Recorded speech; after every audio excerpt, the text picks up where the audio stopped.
ဘေးသက်ကြီးတို့ရေမြန်မာနိုင်ငံရဲ့ဓလေ့ရိုးရာပုံမြင်တွေထဲမှာနည်းနည်းစမ်းကြယ်ပြီးစိတ်ဝင်စားစရာကောင်းတဲ့ဇာတ်လမ်းတွေအများကြီးရှိခဲ့ပါတယ်။ဒီနေ့မှာတော့ကျွန်တော်တို့ဟာ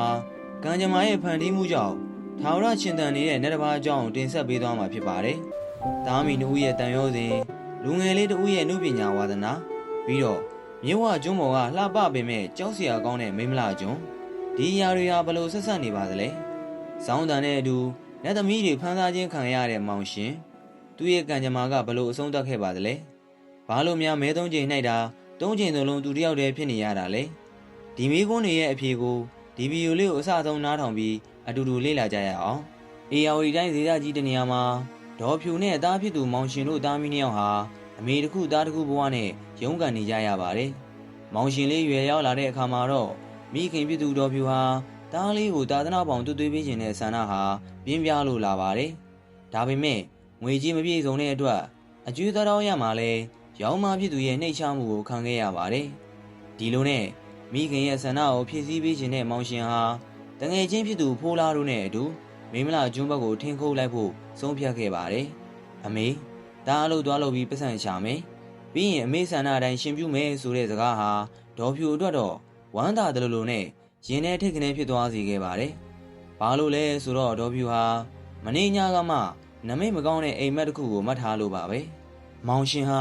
ခရီးမထွက်ခင်မှာမိခင်မသိအောင်လို့သူမျက်နှိုးလာရတဲ့စောင်းကောက်လေးကိုပါလှေပေါ်တိတ်တိတ်လေးတည်လာခဲ့ပါတယ်။မိမလာကျွန်းဟာအလွန်လှပသလိုအဆောက်အအုံတွေလည်းအင်မတန်ကြီးတယ်လို့နမည်ကြီးပါတယ်။လှေတကြီးကဒီကျွန်းမှာစကားအမှမပြောနဲ့ဆဲဆိုတာမျိုးတွေမလုပ်နဲ့လို့သတိပေးထားပါတယ်။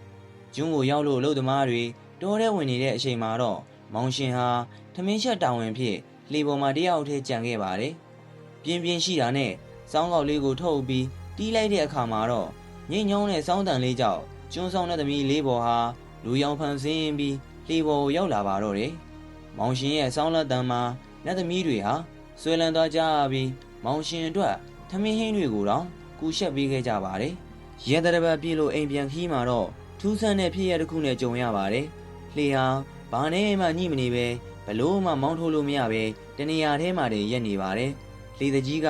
တယောက်ယောက်တော့အမားလုံးပြီးပြီဆိုတာသိလိုက်ပါတယ်။ဒီကျွန်းကအဆောက်အအုံတွေဟာ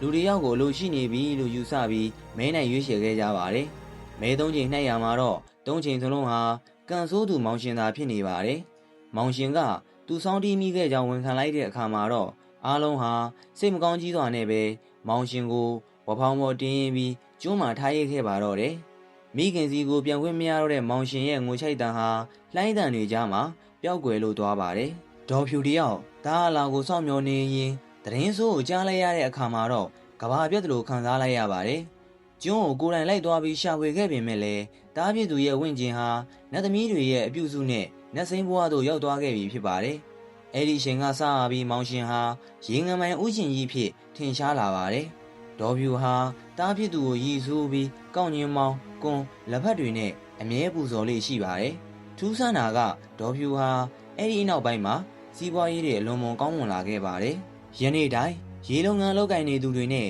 အေယာဝတီမြစ်ဝကျွန်းပေါ်ဒေသတွေဟာခရီးမထွက်ခင်မှာရေငမိုင်ဥရှင်ကြီးကိုတိုင်တယ်ပူဇော်လေးရှိကြပါတယ်။မောင်ရှင်ရဲ့မိခင်ပေါ်ထားတဲ့သားသမီးဝတ္တရားနဲ့စောင်းလက်တန်ကြောင့်လက်သမီးတွေဆွဲလန်းခဲ့ရတဲ့တမိုင်းကြောင်းဟာမြမရိုးရာပုံမြင်တွေထဲမှာအလွမ်းအရဆုံးနဲ့အထင်ရှားဆုံးဇာတ်လမ်းတစ်ပုဒ်အဖြစ်ကြန့်ရှိနေပါတော့တယ်။ဒီအကြောင်းအရာလေးကိုစိတ်ဝင်စားတယ်ဆိုရင် like နဲ့ subscribe လုပ်ထားဖို့မမေ့ပါနဲ့အောင်ဗျာ။နောက်ထပ်လည်းဘလို့တမိုင်းကြောင်းအရာလေးကိုစိတ်ဝင်စားလဲဆိုတာ comment မှာရေးပေးခဲ့ပါဗျာ။ကျွန်တော်တက်နိုင်တဲ့လောက်ပြန်လည်မျှဝေပေးပါမယ်ဗျာ။